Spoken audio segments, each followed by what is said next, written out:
Olá, meus amores, meus queridos alunos do quinto ano A e B. Vamos para mais uma videoaulinha de ciências. Hoje nós vamos estar falando sobre eletricidade. Esse é o capítulo 3 que está lá na página 62 e hoje eu vou explicar 62 a 63. Então, peguem aí os livros de vocês para que vocês possam estar acompanhando a nossa aulinha. Eu coloquei aí um slide na telinha para a gente entender melhor o conteúdo e começo com essa pergunta sobre o que é eletricidade, né? O que sabemos sobre eletricidade? Gente, a eletricidade nada mais é do que um termo que vai abranger uma série de resultados na presença de fluxo de cargas elétricas. Para que você entenda melhor o que é esses fluxos, acontecem fenômenos visíveis, como por exemplo, os relâmpagos, tem um grande fluxo de carga elétrica. A eletricidade é presente nos fios, na nossa casa, quando acendemos uma lâmpada, a gente vê ali a presença da eletricidade. Então, a eletricidade nada mais é do que partículas que carregam forças positivas e negativas e que, quando acumuladas, realizam fenômenos.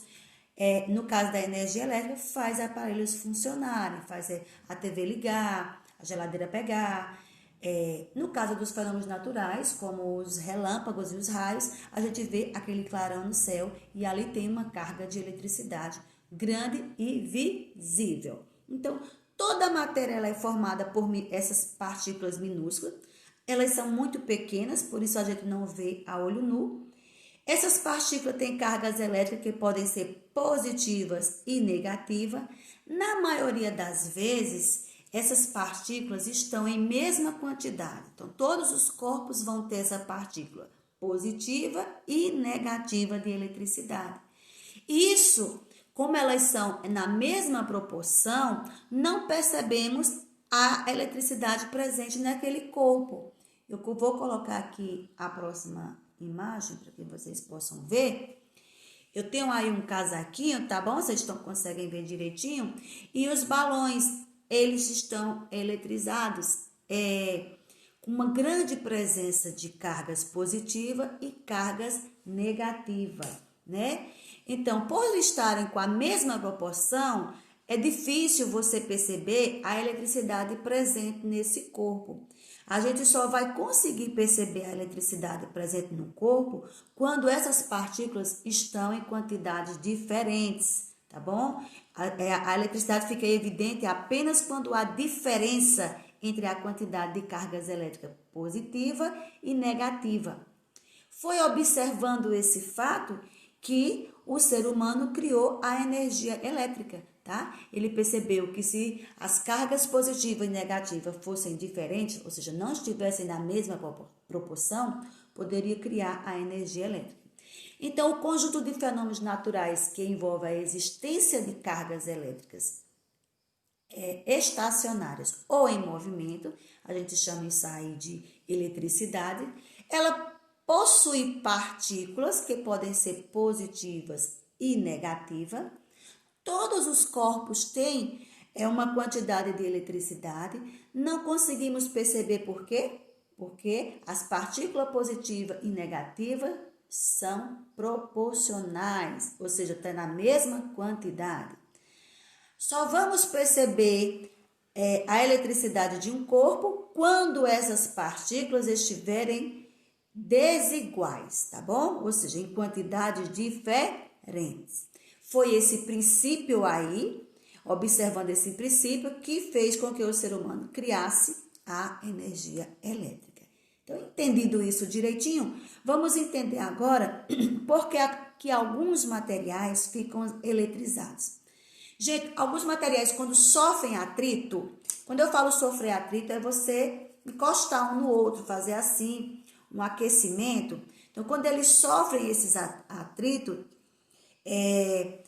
contra um tecido ou contra o próprio cabelo, por exemplo, os objetos vão ficar eletrizados e eles podem atrair aqueles outros objetos que estão menos eletrizados, ou seja, que não sofreram atrito. Isso é uma experiência simples que você pode fazer na sua casa com a caneta. Se você cortar pequenos pedacinhos de papel e você fizer um atrito na sua caneta, você aquecer ela bem na sua mão ou em um papel, ela vai ficar eletrizada e ela vai conseguir atrair os corpos que não estão eletrizados. Isso acontece também com o corpo da gente. Às vezes a gente sofre algum atrito, estamos em dias secos com muita movimentação do vento, então a energia do corpo fica bem eletrizada. E aí ao tocar em alguns objetos, maçaneta de porta de carro ou algum objeto como porta de geladeira, você pode tomar um choque. Por que que isso acontece? Porque nós temos energia no corpo, né? E essa energia em alguns momentos ela vai ficar evidente. E aí a gente pode tomar esses pequenos choques. Como eu falei para vocês, todos os corpos eles contêm uma quantidade de eletricidade. Agora, bem aí na página 63, vamos falar sobre um circuito elétrico. O que é um circuito elétrico? Gente, para que os aparelhos funcionem, tem que ter um circuito elétrico. Então, ele é formado por um gerador de energia, que pode ser artificial, como uma bateria ou uma pilha, tá? No caso da nossa energia elétrica, a nossa energia ela vem direto das hidrelétricas, então o gerador de energia é lá. Nós temos na nossa casa os fios e os interruptores. Mas se a gente for fazer um circuito elétrico em casa, a gente vai precisar de um gerador de energia, que pode ser uma bateria ou uma pilha, um fio condutor, os fios elétricos por onde a energia vai percorrer. Tem que ser fio porque é o material que forma os fios, ele é um bom condutor de energia, então a eletricidade ela vai estar em movimento nesses fios e vamos precisar de um interruptor e de um aparelho para funcionar. Então, quando ligamos aparelhos elétricos em tomadas conectadas à rede elétrica ou a uma pilha, permitimos que cargas elétricas se movimentem através de fio. Esse movimento de carga forma uma corrente elétrica, ok? Então, vamos lá para passar o slide aqui. Então, o circuito elétrico, o movimento das cargas forma corrente elétrica, ok? Quando as cargas elétricas estão se movimentando dentro desses fios, nós temos aí a carga elétrica. E aí eu tenho dois tipos de circuito, circuito aberto e circuito fechado. Então, entendendo o que é um circuito, para que haja corrente elétrica, todos os componentes devem estar conectados sem interrupção, formando assim um circuito, que é formado pelo gerador de energia, que eu já falei, né? O gerador vai transformar a forma de energia elétrica e induzir a carga elétrica para os fios. O fio vai conduzir essa carga elétrica e o aparelho, o objeto que eu desejo que funcione. Então, eu tenho que ter esses três elementos para formar um condutor. A corrente elétrica, aí eu coloquei o slide para vocês também têm essa imagem no livro, tá bom? Essa imagem aí é do livro que eu tirei de vocês. Nós temos aqui uma chave, que é o interruptor, que é para poder abrir e fechar. Quando eu fecho, a corrente elétrica passa por dentro do fio, ela vem na forma positiva, de dentro da pilha, que é o meu gerador de energia, passa aqui pela chave que está fechada, está tudo conectado, então ela vai conseguir passar, chegar até a lâmpada e acender, ok? Então, aí nós temos um circuito fechado. Para que o circuito funcione, ele tem que estar fechado. Se por um acaso a gente abrir esse circuito, ok? Vejam aí na imagem, chave aberta, então não há corrente, porque houve aí uma interrupção dos fios.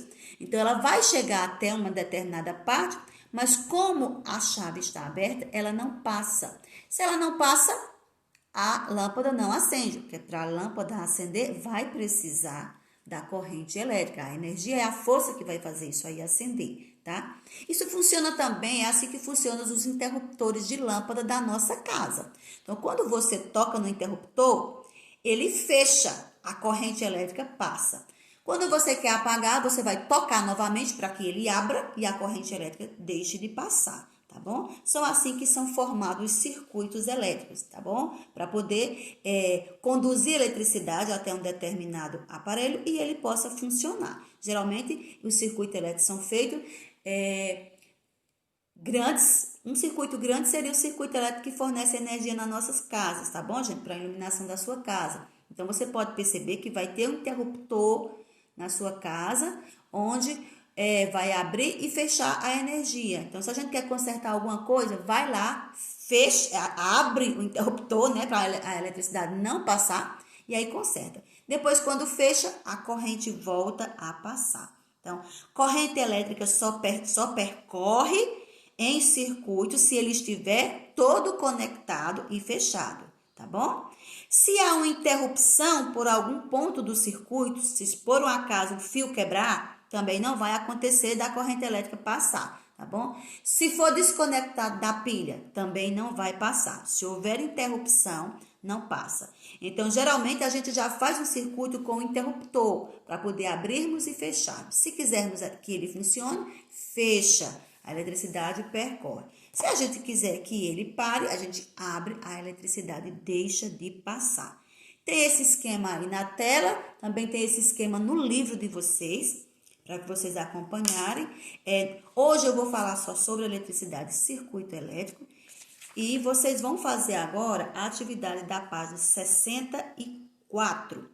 Eu também quero deixar para vocês uma pesquisa, tá bom? Vocês vão pesquisar para mim sobre o consumo de energia elétrica na sua casa, né? A quantidade de energia utilizada por cada aparelho de sua residência. Eu vou descrever bem direitinho a pesquisa lá na plataforma para que vocês possam estar fazendo, tá bom? Então, fazer página 64 e uma pesquisa que eu vou deixar descrita na plataforma. Beijos, até a nossa próxima videoaula, se Deus quiser.